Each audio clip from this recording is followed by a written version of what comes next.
The Turnip by the Brothers Grimm. There were two brothers who were both soldiers. The one was rich and the other poor. The poor man thought he would try to better himself, so, pulling off his red coat, he became a gardener and dug his ground well and sowed turnips. When the seed came up, there was one plant bigger than all the rest, and it kept getting larger and larger and seemed as if it would never cease growing, so that it might have been called the Prince of Turnips, for there never was such a one seen before and never will again. At last it was so big that it filled a cart, and 2 oxen could hardly draw it, and the gardener knew not what in the world to do with it, nor whether it would be a blessing or a curse to him. One day he said to himself, "What shall I do with it? If I sell it, it will bring no more than another, and for eating the little turnips are better than this. The best thing perhaps is to carry it and give it to the king as a mark of respect." Then he yoked his oxen and drew the turnip to the court and gave it to the king. "What a wonderful thing," said the king. "I have seen many strange things, but such a monster as this I never saw. Where did you get the seed? Or is it only your good luck? If so, you are a true child of fortune." "Ah, no," answered the gardener. "I am no child of fortune. I am a poor soldier who never could get enough to live upon. So I laid aside my red coat and set to work tilling the ground. I have a brother who is rich, and your majesty knows him well, and all the world knows him. But because I am poor, everybody forgets me." The king then took pity on him and said, "You shall be poor no longer. I will give you so much that you shall be even richer than your brother."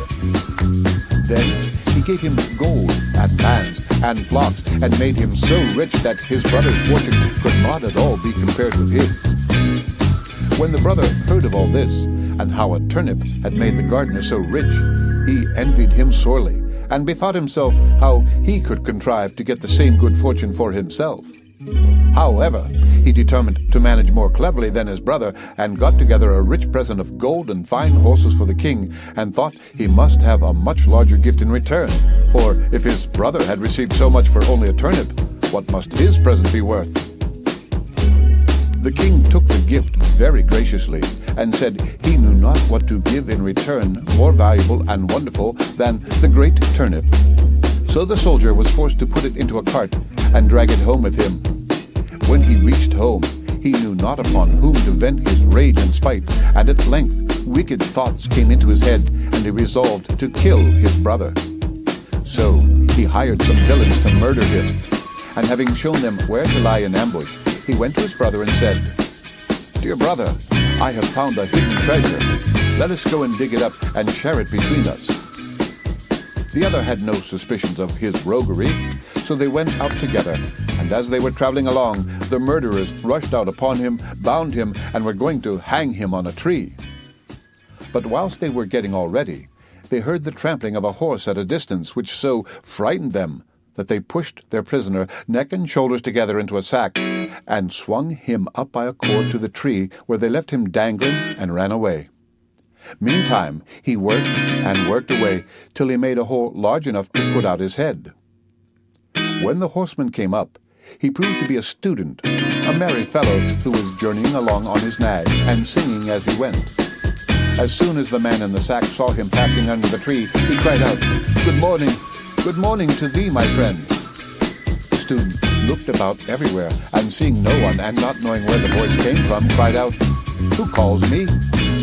Then the man in the tree answered, "Lift up thine eyes, for behold, here I sit in the sack of wisdom. Here have I, in a short time, learned great and wondrous things. Compared to this seat, all the learning of the schools is as empty air. A little longer, and I shall know all that man can know, and shall come forth wiser than the wisest of mankind. Here I discern the signs and motions of the heavens and the stars, the laws that control the winds, the number of the sands on the seashore, the healing of the sick, the virtues of all simples, of birds and of precious stones.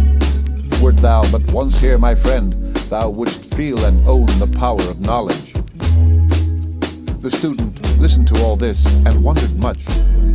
At last he said, "Blessed be the day and hour when I found you. Cannot you contrive to let me into the sack for a little while?" Then the other answered, as if very unwillingly, "A little space I may allow thee to sit here, if thou wilt reward me well and entreat me kindly. But thou must tarry yet an hour below, till I have learnt some little matters that are yet unknown to me." So the student sat himself down and waited a while.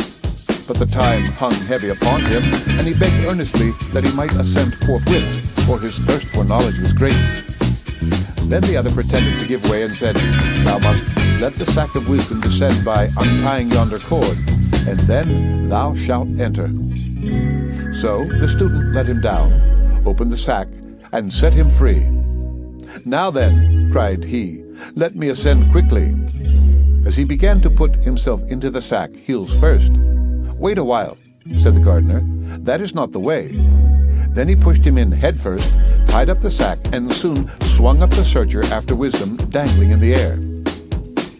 "How is it with thee, friend?" said he. "Dost thou not feel that wisdom comes unto thee? Rest there in peace, till thou art a wiser man than thou wert."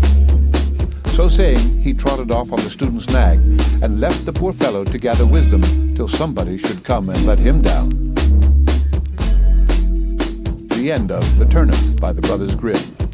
Read by Rick Kishner for Let to Go on the web at fcit.usf.edu.